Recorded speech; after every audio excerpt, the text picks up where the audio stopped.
नमस्कार मंडळी, मी शुभम आपल्या सर्वांचं स्वागत करतोय आपल्या एका नवीन प्रवासामध्ये. तर सकाळीच निघालो तुम्ही खेकड्यांना. आज पगोल्याला जायचं होतं आम्हाला मालाडला. तर सकाळीच निघाले आम्ही, 6 वाजले होते. तर सकाळी मेट्रो पकडली. मस्त मेट्रो तर पूर्ण खाली होती. तर मिळणार होतं नवनीत मला मालाडला. तर मी निघालो. तर निघाल्यानंतर मेट्रो बघतो तर पूर्ण खाली होती आणि फायनली मला नवनीत तर मिळाला. आम्ही दोघं निघालो आणि दोघेजण आमचे मित्र पुढे गेले होते. तर फायनली आम्ही सुद्धा निघालो. थोडं लेटच झालं होतं आम्हाला आणि ते दोघे पुढे गेले होते आणि फायनली आम्ही लोकेशनला येऊन पोचलो. तर लोकेशन तुम्ही बघू शकता, समुद्रकिनारा खूप छान आहे. सकाळचं वातावरण खूप भारी वाटलं मला. काय सांगू तुम्हाला, हे आनंद बघ माझ्या चेहऱ्यावरचं. खूप भारी वाटलं सकाळचं वातावरण, कारण की शांतता खूप होती. मस्त वाटत होतं एकदम.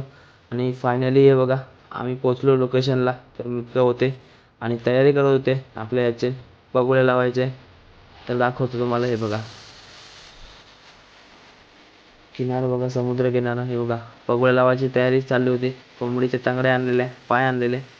तर हे बघा फायनली आमची तयारी झाली होती. आणि हे बघा, मी म्हटलं थोडं तुम्हाला समुद्रकिनारा दाखवतो, म्हणजे वातावरण दाखवतो. खूप भारी होतं. सकाळ सकाळ शांतता खूप चांगली होती. मला तर भारी वाटलं असं समुद्रकिनारी बसून जरा सकाळ सकाळी. तर फायनली आमच्या पगोल्या तर टाकायची तयारी झाली होती आणि सर्व तयारी तर आमची झाली होती. हे बघा, मित्रांनी कोंबडीचे पाय वगैरे बांधून तर घेतले होते पगोल्यानं. तर ते पाय बांधायला लागतात, तेव्हाच किरी येतात. आणि नवनीतने फायनल टाकली पगोली. हे बघा, तर पगोलीमध्ये पहिलं कायच नाही आलं. हे म्हटलं नशीब गांडू, क्या करेगा पांडू, हट. तर परत दुसरी काढत होता आणि दुसरीमध्ये काय भेटतं का बघूया. मी आतुरतेने वाट बघतोय, पण आयला घंटा काय भेटलाच नाही. ठीक आहे म्हटलं. नंतर आम्ही पुढे निघालो. तर तुम्ही बघू शकता, ही मालाडला एक खूप मोठी अशी जहाज आलं आहे. कसलं आहे का माहीत नाही. खूप दिवस झालेत. आपल्या मनोरी मालाड वगैरे तिकडून दिसते ते पूर्ण. तर तुम्ही नक्कीच जाऊन बघा तिकडे. आणि फायनली खूप वेळ झाला, आम्हाला काही खेकडी लागलीच नाही. तर हे बघा, आम्ही पगोल्या वगैरे घेतल्या आणि घरी निघायची तयारी होती आमची. तर आम्हाला जास्त खेकडी तर मिळाली नाही. 6 ते 7 मिळाली होती. छोटी-छोटी होती.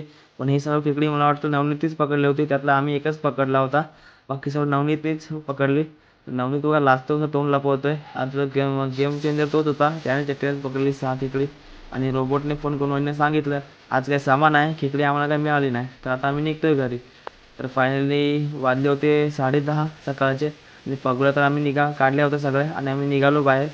तर आज काही खेकडी मिळाली नाही. आपण पुन्हा एकदा जाऊ, तेव्हा मी पूर्ण खेकड्यांचा ब्लॉग करेन. तर मित्रांनो, भेटू नेक्स्ट व्हिडिओमध्ये. Bye bye.